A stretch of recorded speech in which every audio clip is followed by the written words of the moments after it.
Kanchipuram వకుడా silks నాణ్యత మా ప్రాధాన్యత. మదీనాగూడ, మియాపూర్, హైదరాబాద్ లో త్వరలో శుభారంభం. నాకు ఇంకొక డౌట్ ఉంది. తెలంగాణ స్లాంగ్, తెలంగాణకు సంబంధించిన సినిమాల్లో తెలంగాణ వాళ్ళు ఉంటారు మ్యాక్స్ ఆర్టిస్టులు కానీ మొత్తం టీం. ఇక్కడ జరిగే లోకల్ లోకల్ ఆంధ్రలో ఉత్తరాంధ్ర వాళ్ళు, గోదావరి జిల్లా గోదావరి. కానీ రాయలసీమ అటు సైడ్ది ఆ ఆర్టిస్టులు ఉంటారు ఎందుకు తెలియదు నాకు ఇప్పటికి.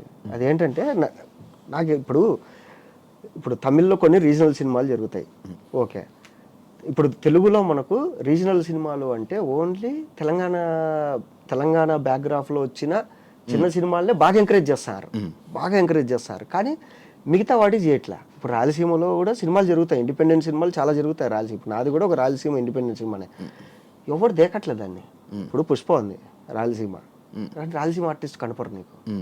తర్వాత దేవరా ఉంది, దేవరాలో నీకు కొంతమంది రాయలసీమ మాట్లాడతారు, కొంతమంది వేరేది మాట్లాడతారు, అందులో కూడా ఎక్కువ కనపడరు. తర్వాత అరవింద సమేత రాయలసీమ సినిమా, కానీ రాయలసీమ ఆర్టిస్ట్ కనపడరు.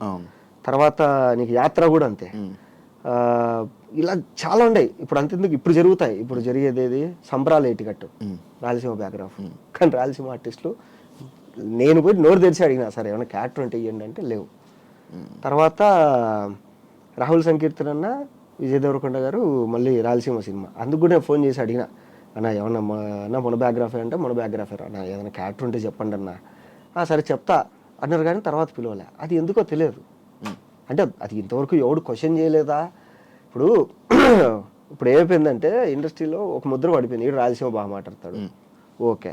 మిగతా సినిమాలు అన్నప్పుడు మీకు దగ్గర క్యారెక్టర్ లేవండి, ఓకే. లేదా ఫోన్ చేసినప్పుడు ఇది తెలంగాణ బ్యాక్గ్రాఫ్లో జరుగుతుందండి, నేను తెలంగాణ మాట్లాడితే నేను చదువుకుంది ఇక్కడే అన్నా, మేదిపట్నంలో నేను 3 ఏళ్ళు ఉన్నా, నాకు తెలంగాణ వచ్చు అన్నీ వచ్చు అన్నా కానీ లేదండి మీరు రాయలసీమ అయితే బాగుండేది వద్దు.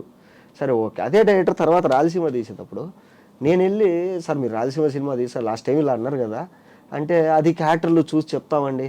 అరే నీ అమ్మ నువ్వు రాయలసీమ సినిమా తీస్తుండవు, రాయలసీమ పేరుతో ఆర్టిస్టులు ఉన్నారు కొంతమంది, అంటే వచ్చిన వాళ్ళు బాగా చేసేవాళ్ళు. ఇప్పుడు ఎవరో బయట ఆర్టిస్ట్ని తెచ్చి వాడికి నువ్వు ఒక డైలాగులు నేర్పించేవాడిని ఒకరిని పెట్టి నువ్వు నేర్పించి ఇంత కష్టపడుతున్నావు, అదేదో వీళ్ళకిస్తే ఏమైంది? పోనీ రాయలసీమ పేరు పెట్టుకొని సినిమాలు ఎన్నో వచ్చినాయి, సినిమాలు వస్తున్నాయి కూడా. ఇప్పుడు నెక్స్ట్ కూడా 4-5 సినిమాలు ఉన్నాయి రాయలసీమ బ్యాక్గ్రాఫ్లో వచ్చే సినిమాలు, కానీ దీనిలో రాయలసీమ ఆర్టిస్టులను పెట్టుకోరు. ఇదేమి అంటే ఎవరు అడగరు, మా వాళ్ళు ఎవరు అడగరు ఎందుకు ఇలా జరుగుతుంది అనేది, ఎవరు అడగరు. ఏం చేద్దాం అంతే. అది ఇంకా అది ఎందుకో తెలియదు. అందుకే నువ్వు ఫస్ట్ వెళ్ళి కార్డు తీసుకో. ఏది? సినిమా కార్డు తీసుకుంటే ఏమొస్తుంది? కార్డు తీసుకుంటే వస్తాయా? ఆర్టిస్ట్లా వస్తాయి అంట. రావు. అది ఎవరు చెప్పాను నీకు? అంటుంటారు మరి. సరే నువ్వు ఎంతో మందిని ఇంటర్వ్యూలు చేసినావు, వాళ్ళందరికీ కార్డులు ఉన్నాయి, మరి వాళ్ళు ఎందుకు కొంతమంది ఫేడ్ అవుట్లు అయి ఉన్నారు? చెప్పు. టైం అయిపోయాయి. జూనియర్ ఆర్టిస్ట్ నీకు వచ్చిన ఇన్ఫర్మేషన్ ఏంటంటే జూనియర్ ఆర్టిస్ట్ కార్డు ఉంటే నీ దగ్గర నిన్ను జూనియర్ ఆర్టిస్టులకి కార్డు ఉన్న వాళ్ళని తీసుకోవాలా. మాలాంటి ఆర్టిస్టులకి క్యారెక్టర్ ఆర్టిస్టులకి ఇలా కార్డు ఉండాల్సిన పని లేదు. కార్డు ఉంటే ఖచ్చితంగా ఛాన్సులు వస్తాయనేది కూడా లేదా అది. సో ఇది నాకు ఆల్రెడీ ఇన్ని సినిమాలు వచ్చినాయి, ఇప్పుడు వచ్చేటి కూడా ఇన్ని సినిమాలు ఉన్నాయి. రాయలసీమ బ్యాక్గ్రాఫ్ అనగా నేను పరిగెత్తుకుంటూ ఆఫీస్కి వెళ్ళిపోయి ఏమో చిన్న హోప్, అరే ఇదన్నా వస్తుందేమో, ఏదో క్యారెక్టర్ వస్తుందేమో. ఇప్పుడు ఒక సినిమాలో 30 క్యారెక్టర్లు ఉంటాయి, 20 క్యారెక్టర్లు ఉంటాయి, ఏదో ఒకటి ఇస్తారు కదా అంటే ఎవడో బయట. ఇంకా కొన్ని సినిమాలకి అయితే దరిద్రం, నన్ను పిలిచి డైలాగ్స్ నువ్వు రాయలసీమలో రాయగలవా అంటారు. రాస్తాను సార్, నాకు తెలిసిన 2 రైటర్లు కూడా ఉన్నారు, వాళ్ళని కూడా పెట్టుకొని నేను రాపిచ్చి పెడతాను అంటారు. సరే ఓకే అని చెప్పి అంతా మాట్లాడతాము, నాకు ఏమన్నా క్యారెక్టర్ ఉందంటే అది చూద్దాం అంటారు. రైటింగ్ వరకు ఓకే, మనం క్యారెక్టర్ ఇవ్వడానికి మాత్రం నాట్ ఓకే. నాకు కొన్ని చూస్తే దీని అమ్మ దారుణం అనిపిస్తుంది. ఇప్పుడు మా స్లాంగ్ ఏంటంటే కనుక వచ్చా అన్నారు, చ అంటే చప్పగా ఉంటది, చప్ప అంటాం కదా, ఆ చ వచ్చా అంటారు, వీళ్ళు వచ్చా అంటారు. మొత్తం దాన్ని ఎట్లా అంటే ఇంకా కూనీ చేసి పడేస్తారు.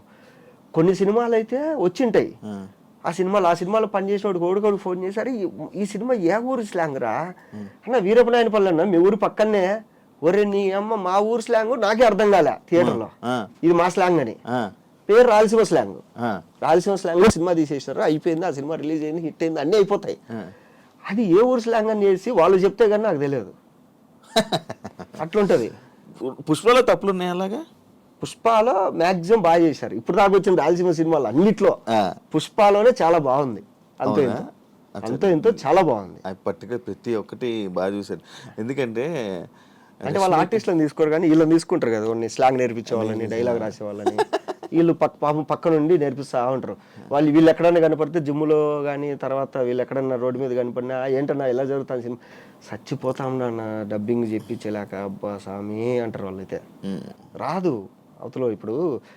ఇప్పుడు మెయిన్ క్యారెక్టర్ వదిలే, అబ్బా మెయిన్ క్యారెక్టర్లు అంటే ప్యాడింగ్ ఉన్న వాళ్ళని పెట్టుకుంటాం. చిన్న చిన్న క్యారెక్టర్లకు ఏమైంది ఆర్టిస్టులు పెట్టుకోనికి?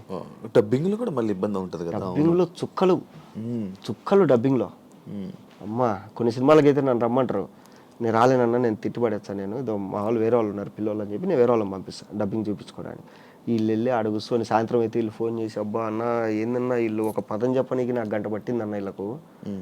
అంటే ప్రొడ్యూసర్ డబ్బులు పోగొట్టాలి. ఇప్పుడు సినిమా రూల్ ఏంటంటే మెయిన్ కాస్టింగ్ ప్రాపర్గా చేస్తే సినిమా సగం బాగా వస్తుంది. సినిమా సగం వీళ్ళు ఏంటంటే వీళ్ళు ఎందుకు చేస్తారో తెలియదు. ప్రొడ్యూసర్ డబ్బులు ఎక్కువ ఏమైనా ఇస్తాడేమో, ఖర్చు పెట్టండి ఊరికే అని చెప్పేసి ఎవరినో తీసుకురాడు, వాడికి రాదు, వస్టాండరు పోస్టాండరు ఏందేందో చెప్పి వాడు. దాని తర్వాత డబ్బింగ్లో అది చెప్పిలేక అది రిలీజ్ అయిన తర్వాత మేమే డిస్కషన్ చేసుకుంటాం, ఇది ఆ ఊరి సినిమా రా, ఇది ఆ ఊరి స్లాంగ్ రా.